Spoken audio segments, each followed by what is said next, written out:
from the a patient who's having the Deuk laser disc repair performed for not so much back pain, but more left leg pain, numbness, tingling, and weakness. We call it radiculopathy.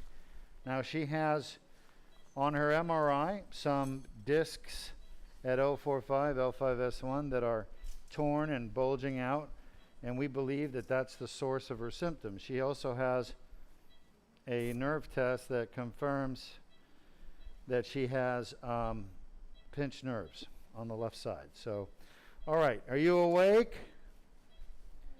Dr. Deuk here. I'm going to give you some numbing medicine. You'll feel a little stick and burn, okay? So I'm feeling for the iliac crest. Little stick and burn. Don't get upset. Don't move around. You're doing great. This is normal. Now, I just saw the patient from last surgery, the one we did the 5 areas. He's doing phenomenal.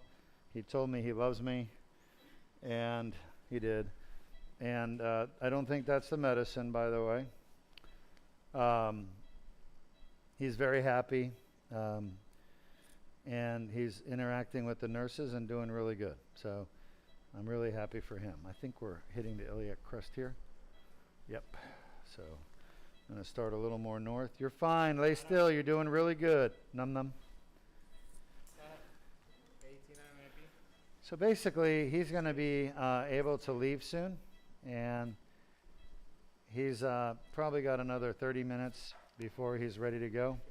And maybe we'll even, Henry, maybe we'll even do a video of him. We used to do live videos of patients leaving. His leg strength's improved. Yeah. On the left. Thank you. He was saying how wonderful the anesthesia was. And I said, he said, the only thing I was worried about, Doc, was the discogram.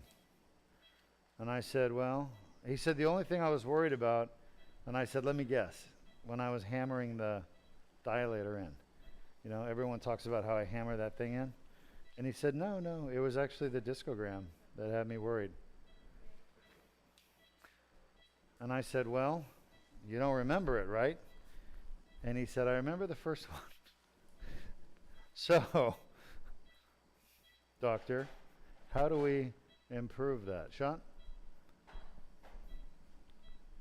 Sean, how do we improve that? Well, we need him responding directly to your questioning. Sean? Understood. Sean? But what about the amnestic component is what I'm asking. Sean? Let's get an AP. I think I'm too lateral. So the reason we use 2 different views on the x-ray while we're navigating the needle is you never know. Yeah, we're too lateral. You never know where. Now this is interesting.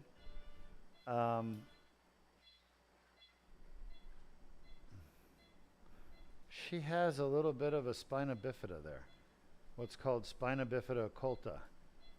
Basically, look at L5-S1. You can see the lamina of L5 is not normally formed. It's embryologically abnormal. That's not from surgery or anything. That's from the way she was born.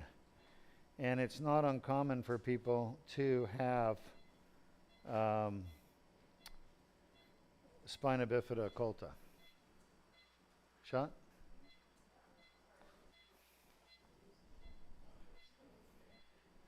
Shot, you're doing great, by the way.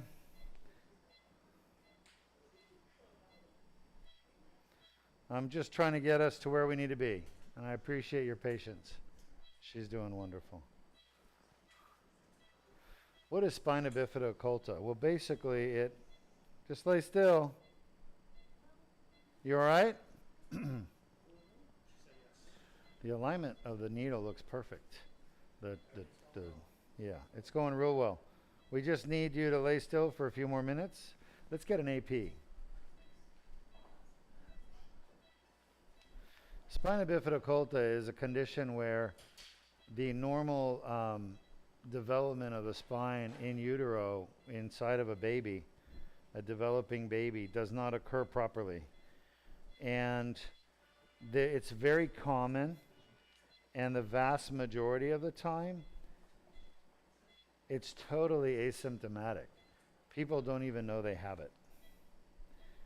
And that's probably her case. It's nothing you treat, Sean. We don't treat spina bifida occulta. We leave it alone. And it doesn't, you know, I see it from time to time. I don't know that it predisposes the patients to any kind of problems. You know, when I learned about it as a resident, it was not considered to be anything you really pay any attention to. It was one of those embryological variations that we just don't do anything about. We just, yeah, it's there in case you have to do back surgery. But I haven't really found it associated in any way with problems for the patient. All right. So I'm just needle jockeying right now. You're doing great, Sean. I'm just trying to get this right where I want it, okay? And you're being very helpful. I appreciate it. Sean? I need to be a little more north. Sean? She awake? AP? Doctor? She reliable? So I want my patient awake in the beginning so that she can talk to me and let me know how she's feeling while we gain access to these delicate areas.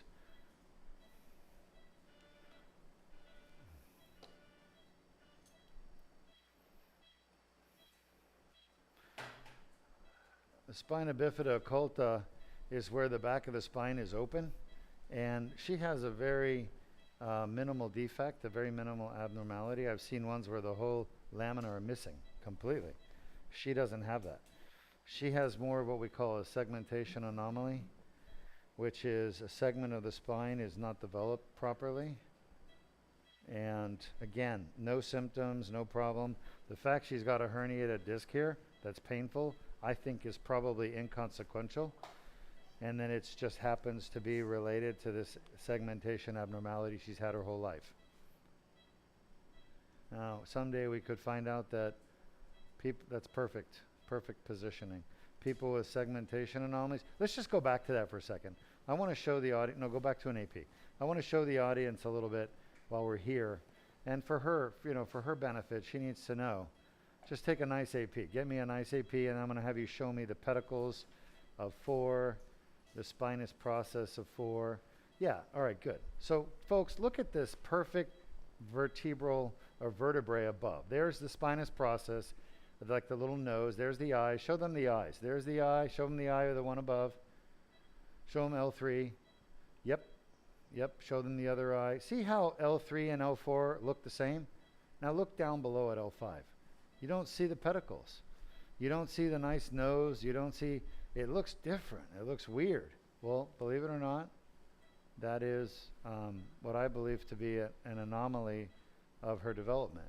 So her spine didn't develop normally at L4-5 and L5-S1. All right, back to a lateral. So anyway, we're not here to fix the bony abnormalities because I don't think they're the problem. The problem is the discs. And they're punching on her nerve, and we're going to fix that. Henry, any questions? Yes, actually. Our first question comes from Rigaleb on YouTube. And they asked, as a neurosurgeon, do you also operate on patients with a tethered cord and or craniocervical instability / atlantoaxial instability? Yeah, so great question. Somebody is asking me, as a neurosurgeon, Dr. Deuk Majan, do you operate on other conditions like tethered spinal cord and cranial cervical instability or atlantoaxial instability? The answer is yes, I do. And a tethered cord is basically, there's different reasons for a tethered cord. One is, it could be congenital, where the patient is born with a thickened filum terminale, which is the end of the spinal cord as it comes down. And it can actually get really thick and short, and it can hold the spinal cord down into the lumbar regions of the spine as the spine expands and gets bigger as the patient grows, and then their cord is tethered and it's not allowed to rise up and go further up the spine. It needs to be treated with a laminectomy and detethering. I definitely do. I don't do a lot of those surgeries because they're not common.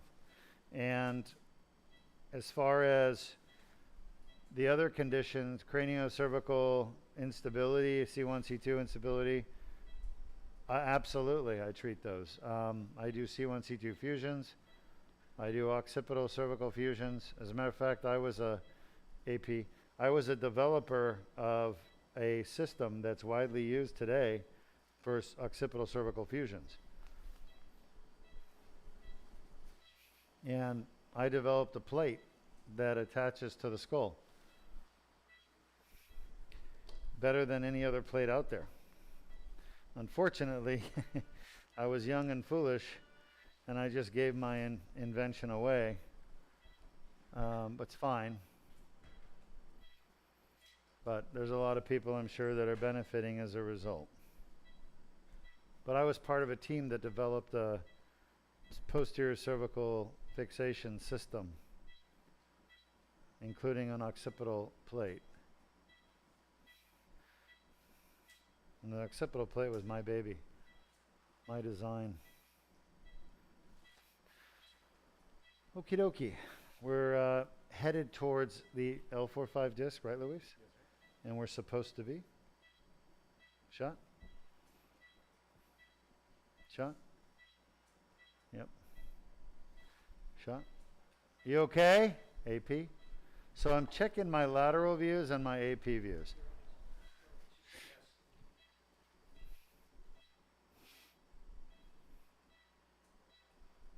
All right. I'm just a little more lateral than I want to be, again. And it's all about just jockeying the needle into the right spot.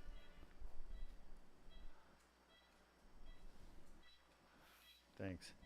Are you pulsing or not pulsing? I'm pulsing. Shot? Shot?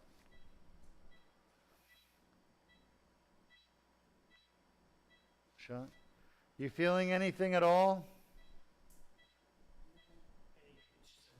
Nothing? Shot. Let's get an AP. All right, we can kind of see the bulging disc right there by the needle tip, the contour of it on the x-ray.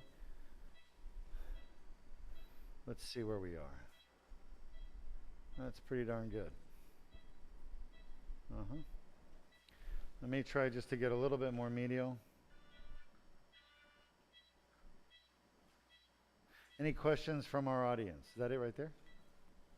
No current questions. Shot?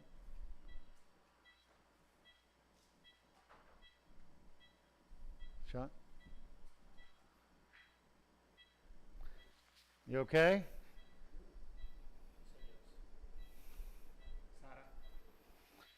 All right, so there's a pretty big tear there. I could feel the tear with the needle tip. Now, this young lady has really two discs in her back, L4-5 and L5-S1, that are causing problems. And she's got this tear in the wall of the disc called the annular tear. I'm writing on your back, by the way, but the good news is it comes off, all right? And because there's a tear in the wall, the jelly from the center has really pushed through this tear, trying to get away and trying to get out of the disc.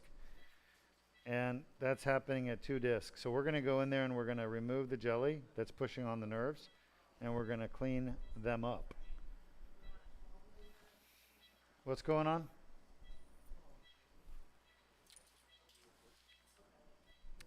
You need labs done or anything? You comfy? How bad is that on a scale of 1 to 10? 11? I couldn't hear her. 11. 7? Oh, 7? Is that's the worst it got? Is that where you typically get your back pain when you get it?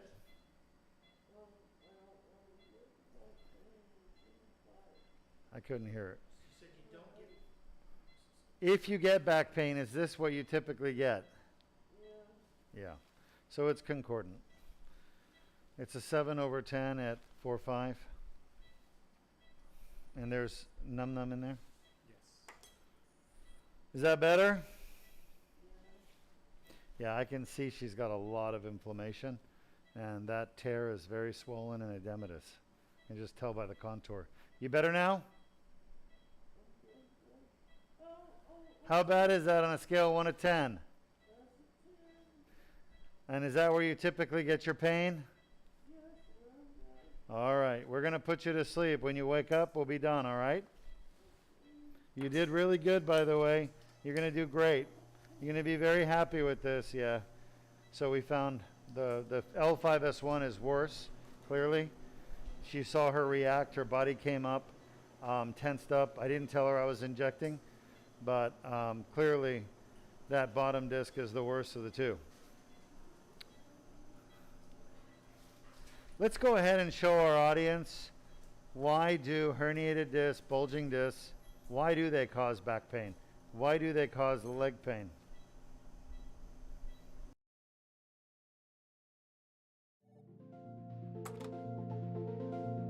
Traumatic injury to the disc can cause annular tears to form.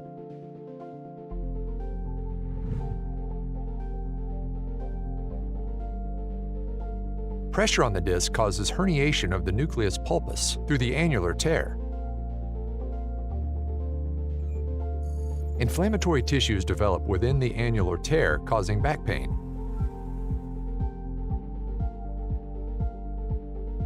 The inflamed annular tear generates pain signals.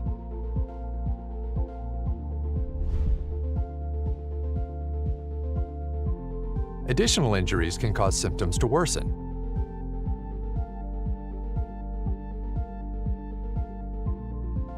Inflammation from the annular tear can spread to nearby nerve roots, causing leg pain.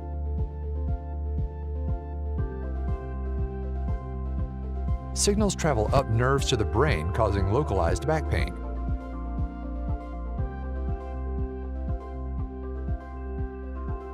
Pain signals reach the primary somatosensory cortex, causing conscious awareness of pain. If you have a herniated or bulging disc and back pain, submit your MRI for a free review at www.mri.deukspine.com. Yeah. Welcome back. We're just accessing L5-S1. We have a herniation here. This is the really painful one for her.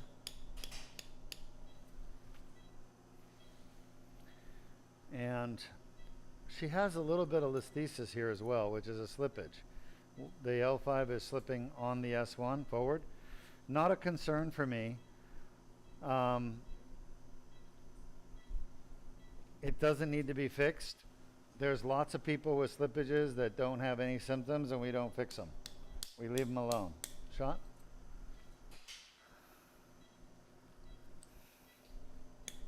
Shot? That looks pretty good.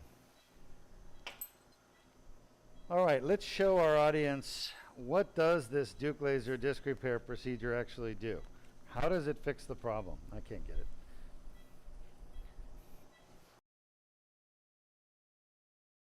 Disc herniations are a common cause of chronic back pain.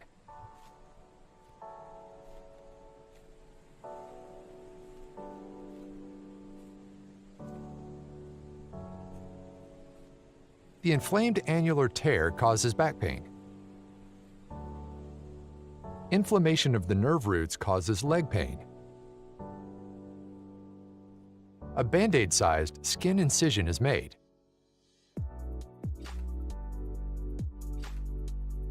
A small tube is inserted without damaging the bone or soft tissues.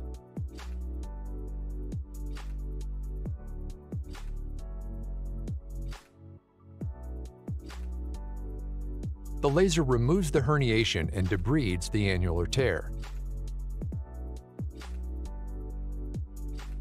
The annular tear heals on its own.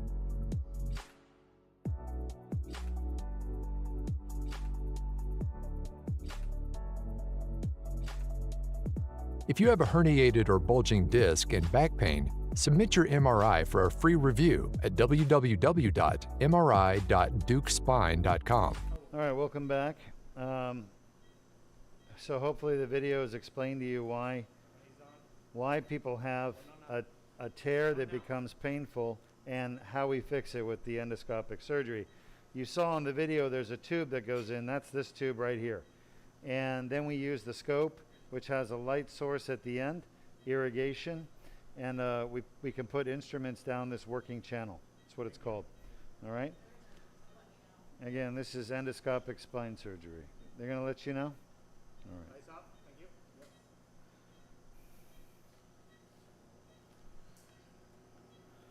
Here we go.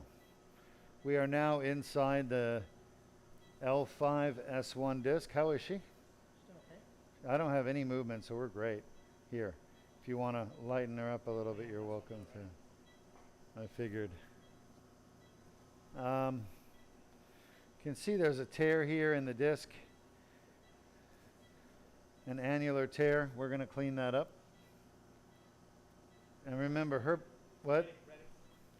Her biggest problem, once again, is not her back pain. It's really her leg. She's got horrible leg pain. And we confirmed that it's from a pinched nerve by a physical exam, as well as using an EMG nerve conduction study, because her pain is not typical, you know, for sciatic pain, but it is typical for radiculopathy. Sciatic pain is pain that shoots down your leg from your back. She also has other things happening, like she's got a piriformis syndrome, and that's being treated. Piriformis syndrome is when you tear a muscle in your buttock. There's a left piriformis and a right piriformis. The left piriformis obviously is in the left buttock, and the right piriformis is in the right buttock. And people with piriformis syndrome will have pain in their buttock with tenderness in the buttock. So if you touch the top of the buttock, like dead center, you'll actually feel soreness way in the muscle. We see it all the time in our patients, not from our surgeries, but we see it in patients that don't get surgery. It's just common. It comes from them, the way they're bending and twisting their bodies, you know, in regular daily activities. How are we doing?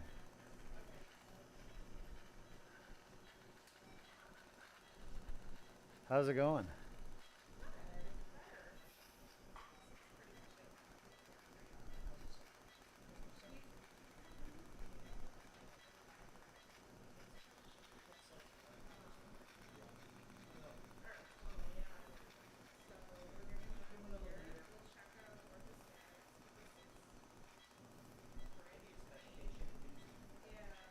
Any symptoms? SOB? Huh? He got like very pale and diaphoretic. So I checked his sugar, it was 112, and he felt dizzy. So Huh. we laid him back down. EKG? EKG looks almost identical to pre-op, so we're good. Just got that. And then we are giving 5 children. His pressure is pretty good. It's starting to get down. It's actually high. 140s, 130s, over 90. So we gave him some. Last time laying down, he was in the area that was the 110 before. So it's making it way, but yeah. But I'll go with it. Oh, there's the problem right there. That's the herniation. Very scarred up. I think he's going to be okay. We gave him IV Robaxin, right? Whatever we need to do. If you need Patel to look, I'm just trying to figure out what's the root of it. Could be medication induced, could be fluid induced. you need Patel to go look at him, or are you good?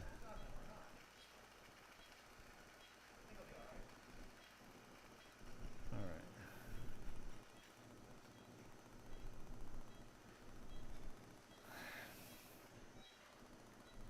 If he had EKG changes, I'd be more concerned. But it was a pretty uneventful anesthetic. Yeah. And no blood loss, 10 cc's. Pretty straightforward surgery. His heart rate's steady. It's not tachycardic.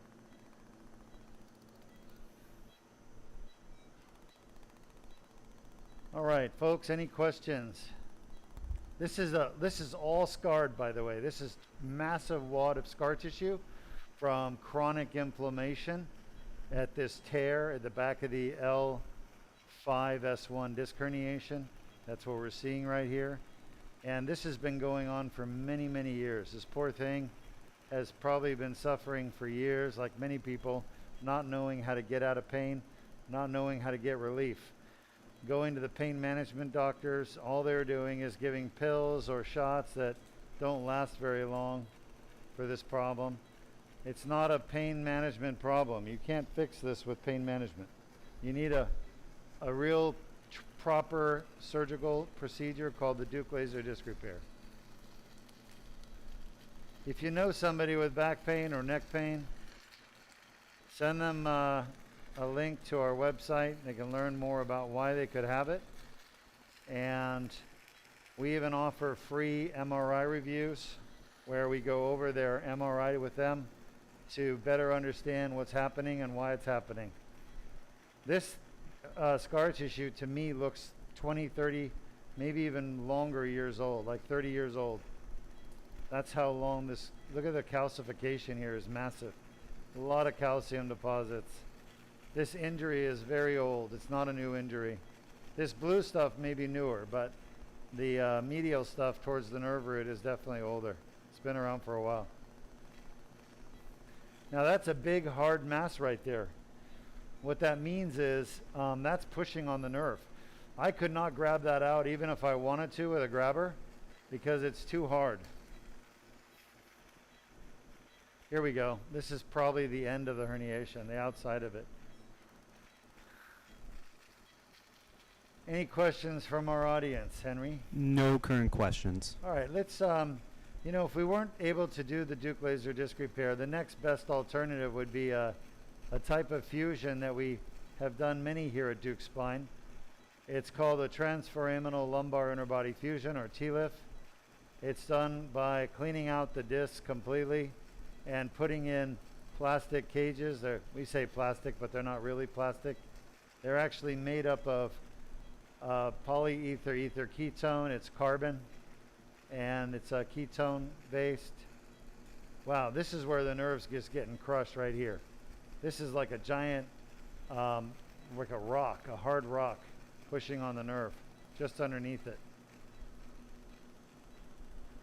But the laser is really the best tool to get rid of it.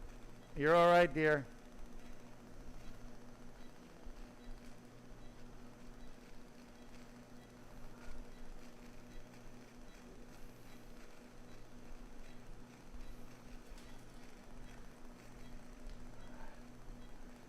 Can we find out how he's doing?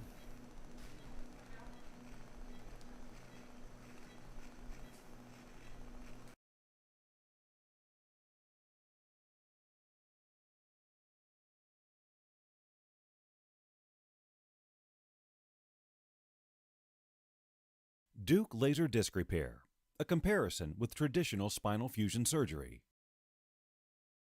A patient with chronic back or neck pain originating from a symptomatic disc injury could undergo either traditional spinal fusion or less invasive Deuk laser disc repair. This MRI represents a typical case with L4-5 and L5-S1 symptomatic discs. A symptomatic disc causing neck or back pain can include bulging discs, herniated discs, ruptured discs, degenerative discs, protruding discs, spinal stenosis, radiculopathy, and sciatica. This patient can choose traditional fusion surgery or the Deuk laser disc repair to help alleviate the pain caused by and within the symptomatic discs. Here, two patients with comparable disc injuries are treated. On the left, the highly invasive spinal fusion, and on the right, the least invasive Deuk laser disc repair. The spinal fusion requires a very large incision, usually leaving a large scar. The Deuk laser disc repair requires only a very small incision, usually less than a ½ inch long. In this small opening, a cylindrical rod, called a dilator, is inserted to gently spread the muscle to create a small passage and guide through which the surgery is performed endoscopically. The incision for the fusion continues, including penetrating the skin, fat tissue, and multiple layers of muscle through to the bone. With the Deuk laser disc repair, a mallet is used to advance the tip of the dilator into the symptomatic disc.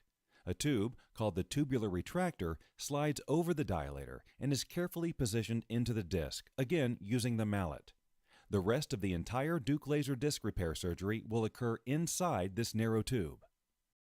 To access the spine, the spinal fusion requires the muscle to be separated from the vertebrae. This very invasive action causes trauma and permanent damage to the muscles. Whereas in the endoscopic Deuk laser disc repair, the muscle is not damaged. The endoscope camera is inserted into the tubular retractor to allow the surgeon to guide the laser inside each symptomatic disc. To accommodate the fusion hardware, a large bone grabber is used to perform a laminectomy by removing bone from the spine. The fiber optic laser used in the Deuk laser disc repair is manipulated with great accuracy to remove only painful inflammatory tissue from the disc. In this highly magnified view, the laser is used to precisely remove damaged disc material that is causing the pain. The laser is debriding, or essentially vaporizing, damaged tissue in the disc's outer layer, or annulus, specifically at the annular tear, the source of the rupture or herniation and pain. After the fusion patient's damaged discs are removed, a metal or plastic cage housing bone grafting material is inserted in place of the removed discs. Once the laser has removed the painful part of the annular tear, the endoscope and tubular retractor are removed, leaving less than 1/2 inch incision in the skin, which is closed with a single stitch, Steri-strips, and a Band-Aid. Total time for the Deuk laser disc repair surgery, approximately 1 hour. The fusion, however, is still underway. Holes in the spine must be tapped in preparation for the large pedicle screws that anchor the fusion hardware. The Deuk laser disc repair patient is in recovery usually 45 to 60 minutes before released to go home.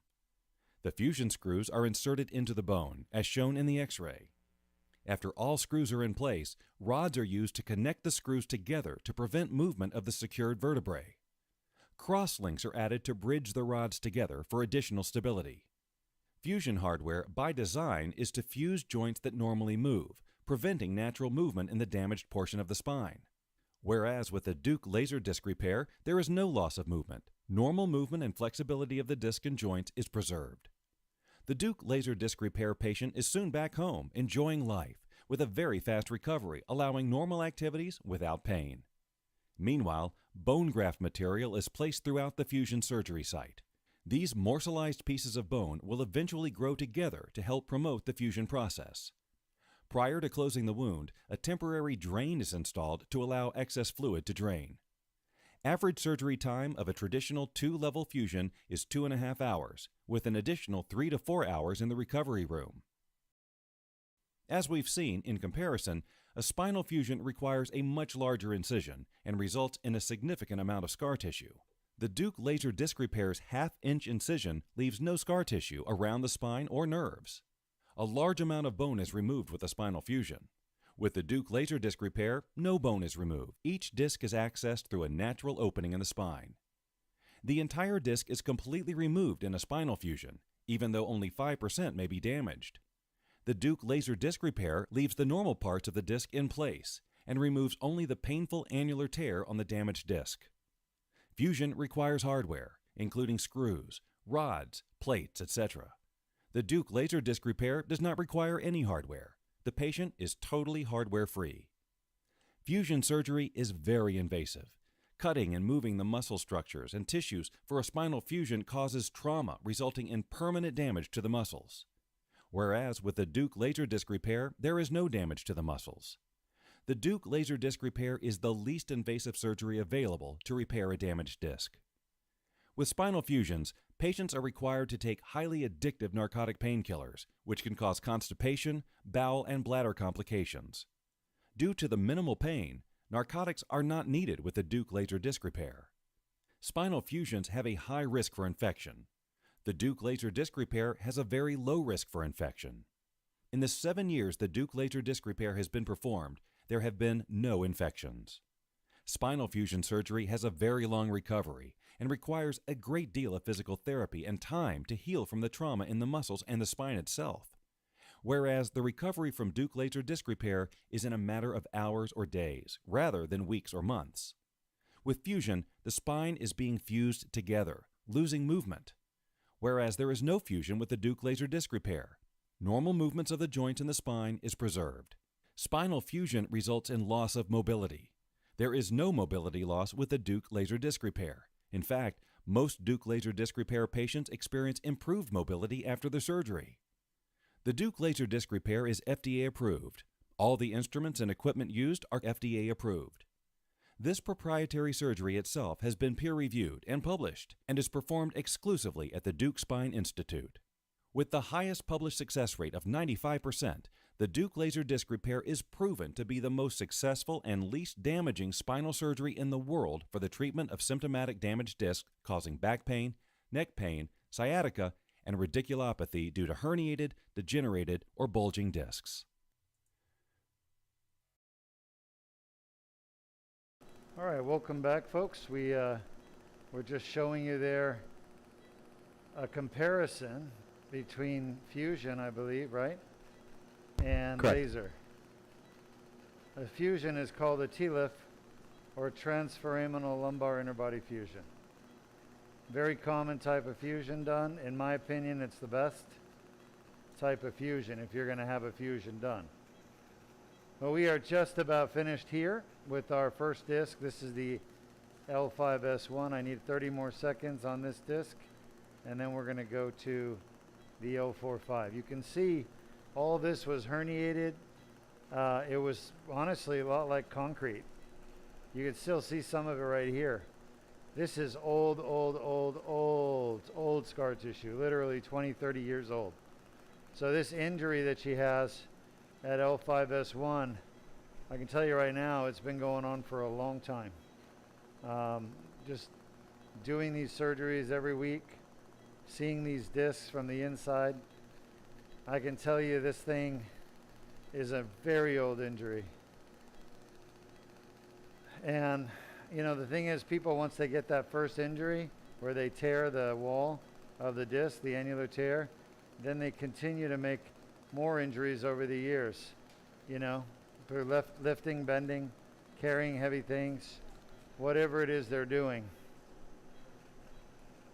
All right, the nerve will be up there to the left. It's buried, and this should be it right here. This is big calcified. You see the calcium, the gold color? Now, scar tissue is normally white, but we're getting a gold color because there's so much calcium in here. That takes years, like 20 years, 30 years of this stuff to start calcifying. It's called dystrophic calcification. DYSTROPHIC. And it's just calcification of abnormal tissues, like scar tissue. All right, that should be it. I don't know what else I can do here. I think I've done about as much as I can get. All right. Lights on, please. I'm gonna put some antiseptic. I'm gonna clean this out. We're done at L5-S1. We're gonna move on to L4-5. Scope off.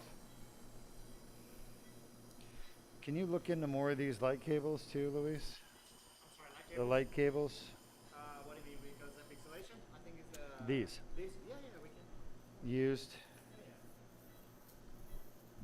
Yeah. We have enough of them? No, not pixelation. What happens is, go ahead and turn the, I'll show you guys too, so everyone can learn. Turn the scope light on, just for a second, and then get ready to turn it off again. All right, you see that right there? Those are broken fibers. Every one of those little lights means the fiber is broken. That means less light is getting to the end, which means you have to turn up the intensity, which means we wear out the bulb faster. Does that make sense? So by having better fiber optic cables, yeah, you can turn off. By having better fiber optic cables that aren't, don't have so many frayed fibers, then we can have the intensity of the bulb lower. Whew. All right, my back's starting to hurt. It's 120 over 89. I just checked. It's the manual. Who? So we're good. We're good. Take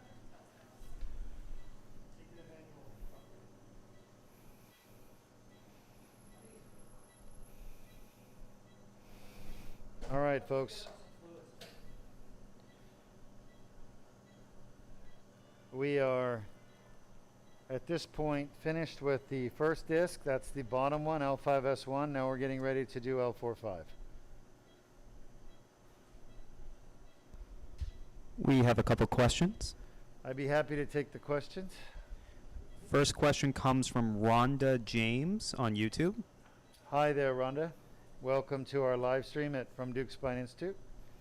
And they asked, will this injury return? So, Rhonda's asking, will this injury be permanent? Rhonda, that's a great question. And to answer you, I need to know your definition of permanent. So, I'm not trying to be cute, but if you're talking about will this patient's symptoms be permanent? The answer is I don't expect them to be. I expect her to make a full recovery and get normal feeling and strength back in her leg. Is the injury to the disc permanent? Well, the annulus is going to heal itself after the surgery. Because of the surgery, we're going to allow the disc to heal the outer wall. So that tear is not permanent. It's going to fix itself. But the jelly that's lost from the center is permanently lost. So the answer is really, truly, it just depends on what you mean by permanent. Are you talking about the annular injury, the nuclear injury? She asked, once the disc is removed, will it grow back? Yeah, great question. So once the disc is removed, will it grow back? The nucleus pulposus, the jelly, never grows back, but the wall of the disc will grow back with this surgery and only this surgery. This is the only surgery that lets the disc rejuvenate itself.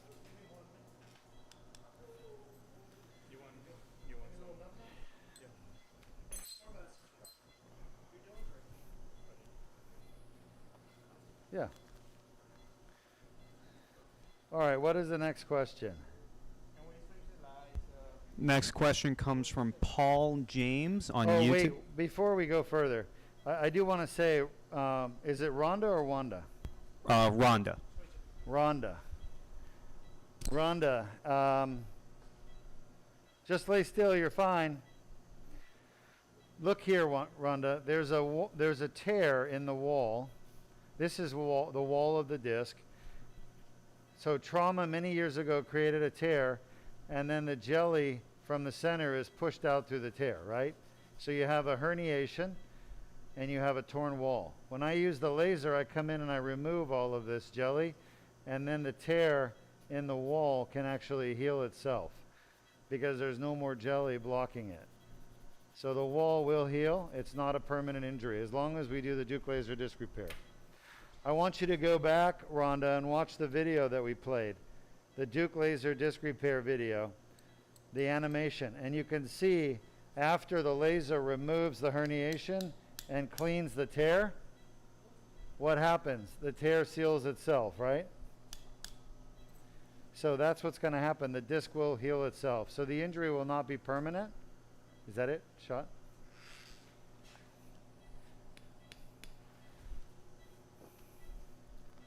The disc will be permanently healed. You're doing great. We're almost done. Shot?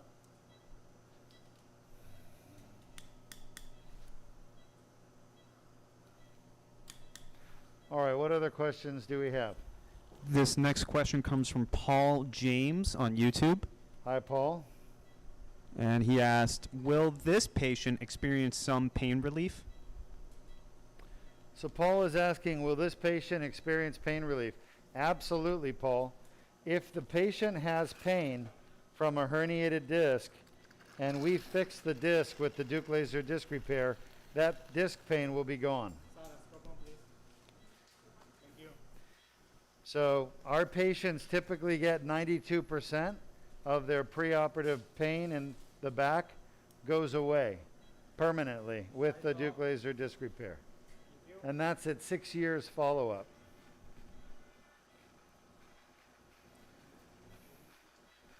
We did a study here at Deuk Spine Institute on our Deuk laser disc repair patients that had this particular surgery in the lower back for herniated discs, and their back pain was 92% still gone, even almost 6 years after surgery on average for the group.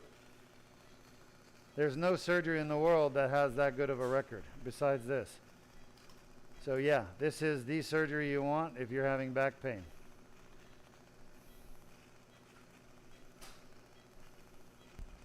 We have another question. Sure. This comes from Let me just say before you talk, this is the herniation right here, the blue stuff. That blue dye will stain the herniation through and through. You can see that.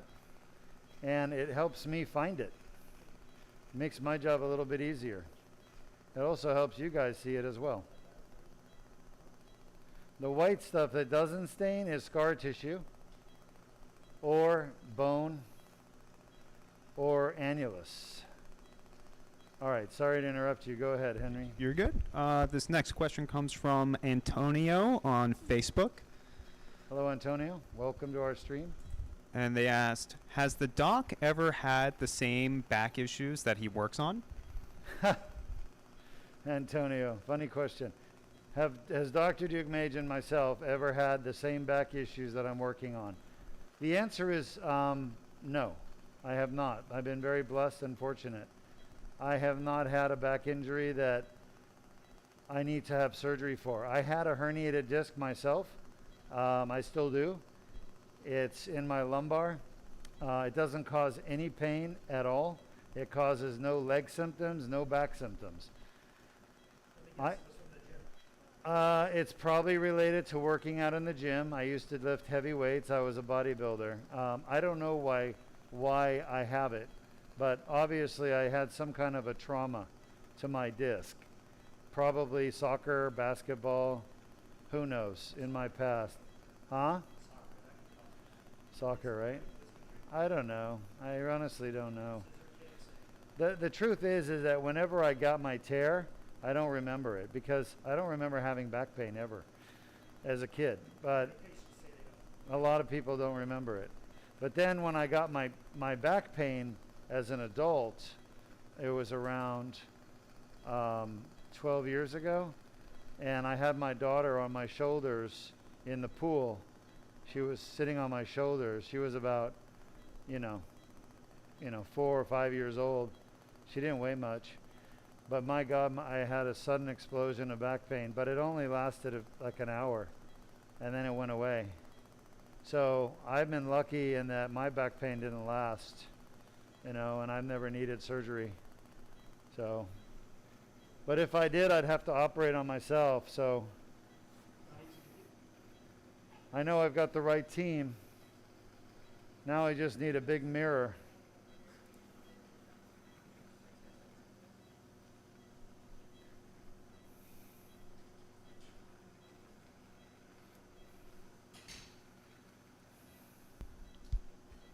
We have 2 more questions.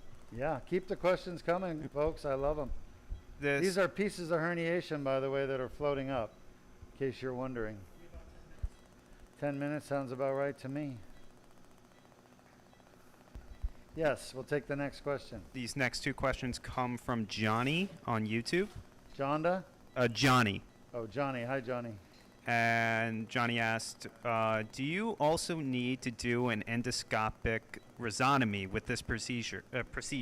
And also, what are the... Oh, Henry, your voice is trailing off again. I apologize. Johnny asked, do you also need to do an endoscopic rhizotomy with this procedure? And what are the benefits of a rhizotomy? All right, Johnny, great question. So the answer is no, I'm not doing an endoscopic rhizotomy today on this patient. A rhizotomy is where I go in and deaden the pain nerve to the facet joints. The patient doesn't have facet pain that I know of. When I examined him, her pain was mostly in the leg and mostly weakness, numbness in the leg. She doesn't have facet pain, so there's no reason to do a facet rhizotomy or any facet treatment.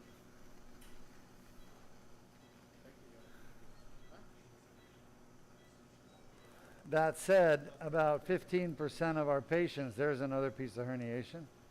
15% of our patients that have the laser surgery on their disc, take it. They end up needing a rhizotomy too, because they do have facet joint problems, but we just don't pick up on it ahead of time. It's not seen on exam. typically, if patients have facet joint problems on exam before surgery, we will treat their facets first because it's less invasive and pretty easy to do. And we recommend doing that first before we fix a disc problem. So a lot of our patients will get facet treatments before they come and have disc surgery, just to deal with the facet pain and see if we can make them happy with that procedure alone. Now, patients with pinched nerves, damn these pieces of herniation. These people with pinched nerves, they're not going to get better with facet treatments.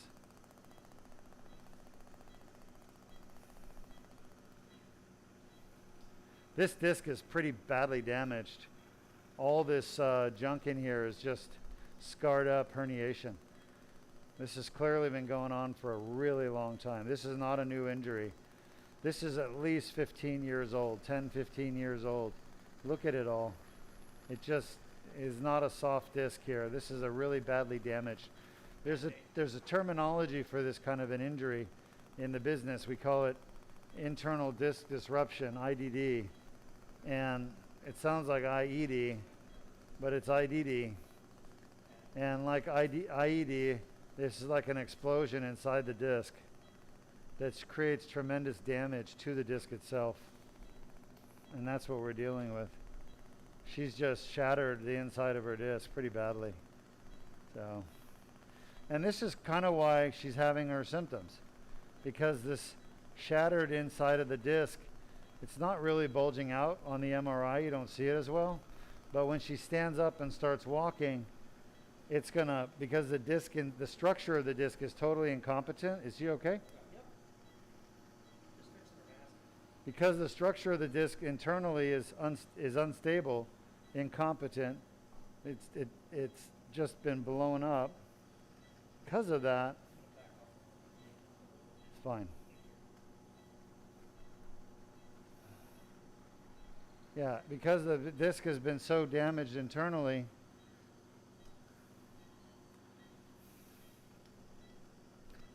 I need the laser on.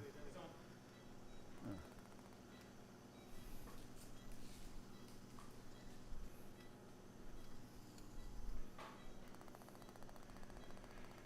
So we're actually cleaning out this damaged part. This damaged stuff is, every time she gets up and walks and does stuff, the damaged part is like literally like squishing out. So by removing this stuff that squishes out, I think she's going to be very happy with the results.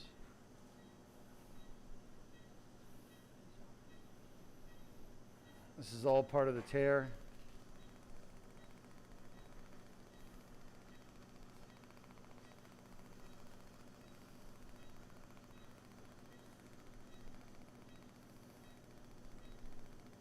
All right, any other questions? No current question. Great. Let's go ahead and run our video one more time so people could see the visual representation of what I said earlier about how with the laser we clean out the tear as part of the Deuk laser disc repair procedure. And then once the tear is clean, you can see that the annular tear will heal itself. That's the disc healing itself, folks.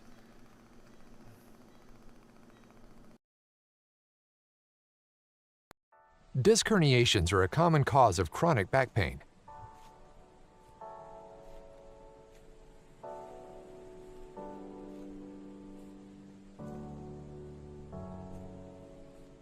The inflamed annular tear causes back pain.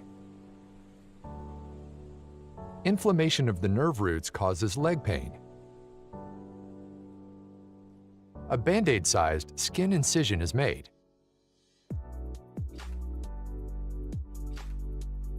A small tube is inserted without damaging the bone or soft tissues.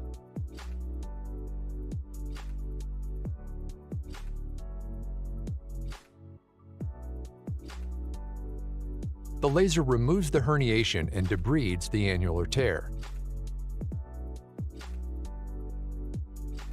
The annular tear heals on its own.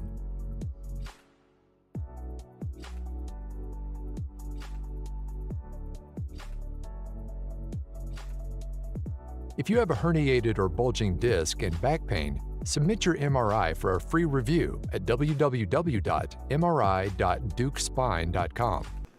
Welcome back, folks. We are literally in the last 30 seconds of this surgery. Everything has gone really well for her. She's just starting to wake up. And what I've seen here at L4-5 is that this disc was severely damaged, just like the L5-S1. But the L5-S1 was even damaged even longer ago and more extreme. But this disc at L4-5 was just blown out and the whole inside destroyed. Totally like melted organs, you know, and gushy stuff, not really holding together. So every time she stands up and gets around and does stuff, all that gushy stuff gushes towards the nerve root and nothing to stop it, because the tear in the back of the disc. So that's why she's been having all these problems. And we're done. So hope you enjoyed the surgery, but if you have questions, type them up. I'll be happy to answer them for you. And we're going to have one more surgery later on in about 45 minutes. In the meantime, I'm going to go check on my last patient because I think he's ready to go soon.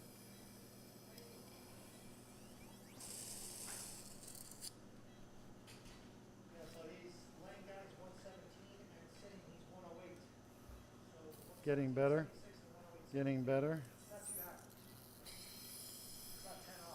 It's not 20 points. 15, yeah.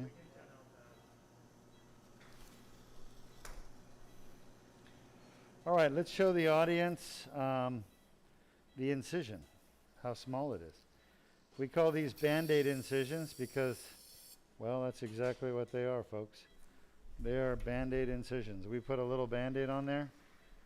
And let me take this tube out.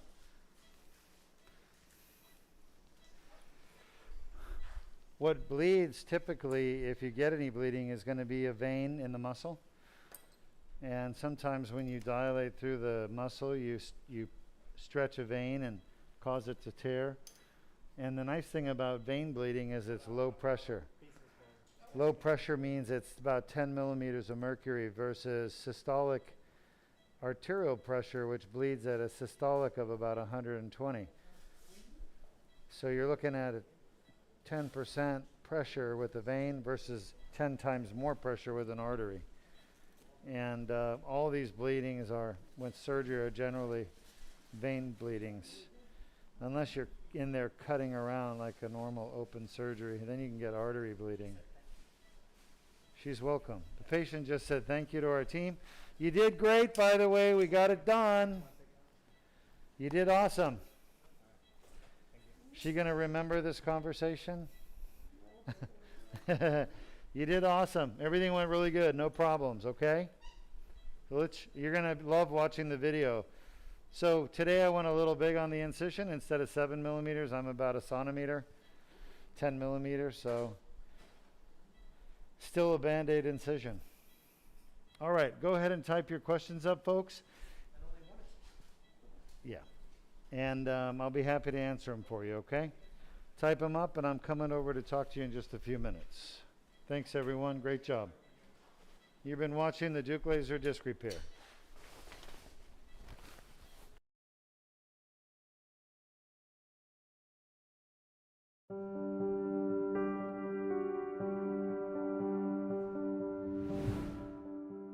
It's Dr. Ari Deuk-Majan at the Deuk Spine Institute here in Florida with one of my patients who had the Deuk laser disc repair for a back injury, and it was around 6 to 8 weeks ago. And you're back for a checkup. How are you feeling today? I feel wonderful. I feel great. I feel fantastic. I mean, this is the man. He's the man. Well, and I came in with a lot of pain. I couldn't believe it. And now I'm virtually pain-free. It's unbelievable. How long did you have your back pain? How did that start? Oh God, that happened many years ago at work, at least 20 plus years. And I had other surgeries in the past, and they really didn't help. And this last one, it just got so bad that I had to do something. So luckily, through the grace of God, I came here, and Amen. Yeah, and I'm A1 now. Awesome. So you had your surgery. You've been doing therapy. Would you say the pain you had in your back before surgery is still there, or is it gone? Oh, it's gone. It's gone. I have little twinges now, but they're muscular, and that's, which is fine. That's going to go away over time. But my God, what a relief! I'm ready to get back out there and do all the things I used to do, man. It's kind of exciting. It's kind of fun. Well, it's important that people understand too, when you have 20 years of chronic debilitating back pain, what happens is the muscles in your back shrivel up and atrophy because you're really not active anymore because it hurts too much. So, you know, we can fix the spine pain, but it's going to take time to rehabilitate the muscles and get them back to normal. So I'm glad we're touching on that. So what does your life look like now that we've gotten rid of your back and leg pain? Well, yeah, I'm going to go back to what I've always done and what I've always enjoyed doing, which is my automotive hobby. And I'm really looking forward to being able to actually lift things again and getting the contorted angles that I used to get working under cars and stuff. It's just gonna be nice. Quality of life is it's Not too soon with any of that lifting engines. all right, and all right, contorting your body. yeah, all right. But I have, all kidding aside, I have noticed over the years I developed a way to walk, almost a crab walk kind of thing, and I got used to it, and I got, well, that's the way it's going to be. I don't have that now. I mean, it took a little while because it was some pain trying to get the muscles to come back.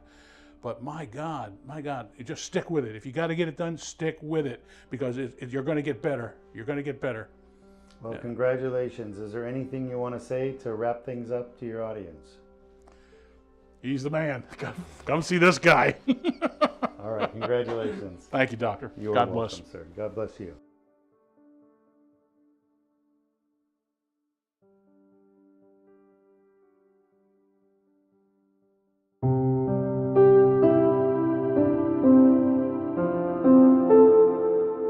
This is Dr. Ara Deuk-Majan, CEO and founder of the Deuk Spine Institute. I'm here with one of my patients, and you've traveled from where to the Deuk Spine?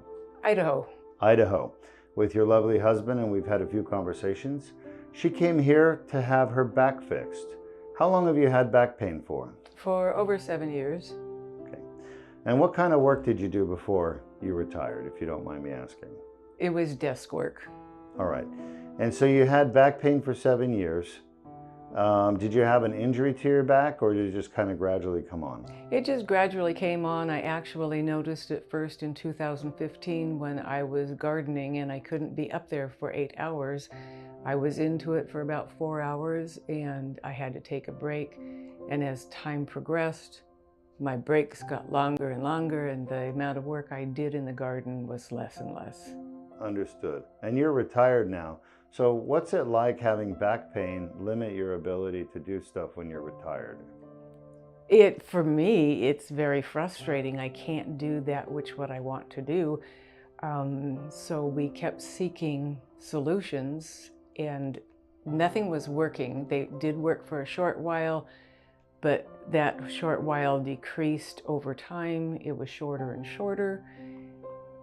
My husband does research very, very well. Through his research, he found you. We read that you can fix my back, and you did fix my back. That's right. And I thank you. You're welcome. So when did you have the Deuk laser disc repair done and the Deuk plasma rhizotomy? I had those done yesterday in the afternoon. I am sitting straighter than I have. I'm standing straighter. I'm walking normal. It's like, wow, new me. Look at that smile right there. I hadn't seen that until just now. So well, it wasn't there yesterday. Yeah, it wasn't there before surgery. And how long have you been not smiling because you've been in pain? I mean, really bad pain. How long has the really bad pain been there? The really bad pain has probably been over the last 5 years. It's something that was really tough to maintain a positive attitude and try to keep a smile on my face and keep Jeff's hopes up. I tend to be a positive person, but there were times when it does drag you down. Of course, yeah.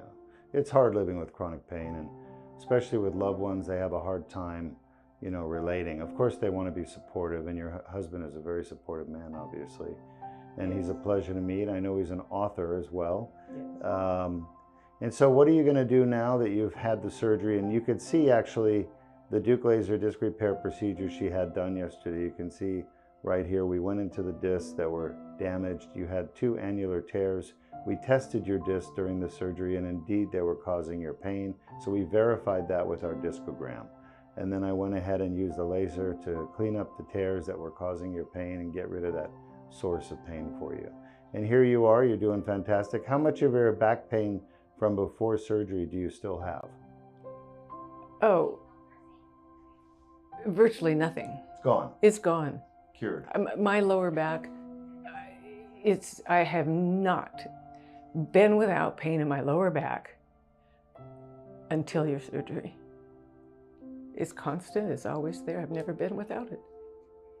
I'm without it now. So are you going to go back to gardening? You bet I am. All right, very good. And what other things would you like to do now that you have a new back that doesn't hurt you anymore? You know, the biggest thing I want to do? I want to go fly a kite. Good for you. Let's go fly a kite then. That's right. Well, congratulations on having faith Oh, and being thank brave you. and getting it done. Oh, not a problem. Is there anything else you want to say to your fans out there? I highly recommend Dr. Deuk's Spine Institute, Dr. Deuk personally, to help you fix your back. Thank you. Appreciate that.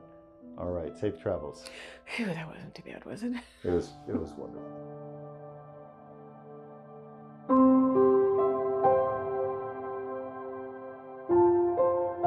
Two, one.